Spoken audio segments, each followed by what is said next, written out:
Bonsoir à tous, bienvenue, nous sommes le mercredi 8 août et nous partons à Rome pour la traditionnelle audience générale du mercredi. Le Saint-Père a poursuivi son cycle de catéchèse consacré aux 10 commandements et il s'est arrêté aujourd'hui en particulier sur le thème des idoles. On écoute un résumé de sa catéchèse. Frères et sœurs, nous approfondissons aujourd'hui le thème de l'idolâtrie avec l'idole par excellence, le veau d'or. Dans le désert, lieu où règne la précarité et l'insécurité, alors que Moïse tarde à redescendre de la montagne, le peuple demande un Dieu visible pour pouvoir s'identifier et s'orienter. Car la nature humaine, pour fuir la précarité, cherche une religion à faire soi-même. Nous comprenons ainsi que l'idole est un prétexte pour se placer au centre de la réalité, en adorant les œuvres de ses propres mains.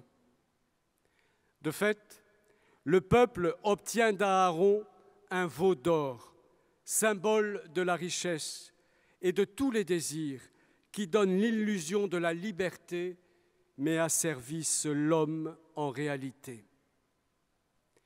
Tout vient de l'incapacité à faire confiance à Dieu, à placer en lui notre assurance, à lui laisser donner une vraie profondeur aux désirs de notre cœur. Or, quand on accueille le Dieu de Jésus-Christ, on découvre que la reconnaissance de notre faiblesse n'est pas un malheur, mais la porte par laquelle entre le salut de Dieu qui nous permet de refuser les idoles de notre cœur.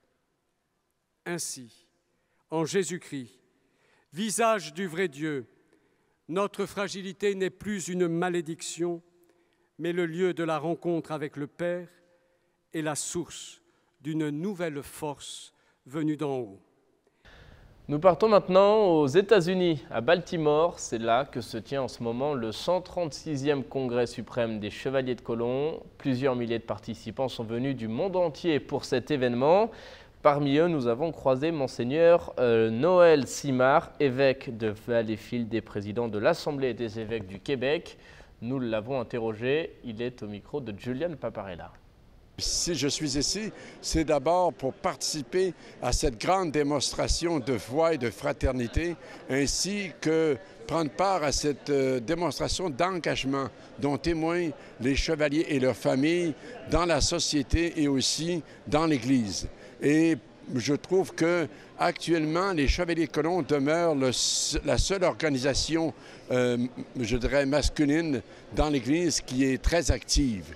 Et c'est pourquoi je trouve ça important de venir aussi apporter mon soutien aux Chevaliers de Colomb du monde, mais surtout du Canada et du Québec. Et comme j'ai été aumônier d'État et évêque répondant au Québec pendant presque 6 ans, alors c'est une joie pour moi de me retrouver avec eux et avec leur famille dans ce très bel événement que nous vivons aujourd'hui. Quelque chose qu'on a beaucoup entendu ici, c'est le besoin vraiment que les jeunes hommes soient des chevaliers de Colomb. Il y a un grand désir que la jeunesse participe à ces événements, cette fraternité au service de l'Église, comme vous l'avez dit. Pourquoi est-ce que c'est important et pourquoi est-ce que les chevaliers sont aussi, pas seulement quelque chose pour les hommes d'un certain âge, mais aussi pour les jeunes? Eh bien, parce que cela permet aux jeunes de trouver un milieu où ils peuvent vraiment exprimer leur foi, être soutenus dans leur engagement, parce que c'est très difficile pour un jeune d'aujourd'hui de vivre sa foi et de trouver des moyens pour se ressourcer. Et je crois que la fraternité colombienne peut présenter aux jeunes d'aujourd'hui un milieu de développement, d'engagement, puis aussi où ils peuvent vivre concrètement leur foi dans des actions de charité très importantes. C'est pour ça que je suis ici aussi pour rendre grâce au Seigneur pour tout le bien, pour tout le travail de charité accompli par les Chevaliers de Colomb dans leurs conseils, dans leurs assemblées. C'est extraordinaire et je pense qu'il faut qu'il y ait une relève Et plus que jamais, c'est un moyen défi pour les Chevaliers de Colomb de trouver des jeunes et de faire en sorte que les jeunes puissent s'engager aujourd'hui à construire un monde meilleur et à bâtir ce royaume de Dieu, royaume de justice, de paix et d'amour.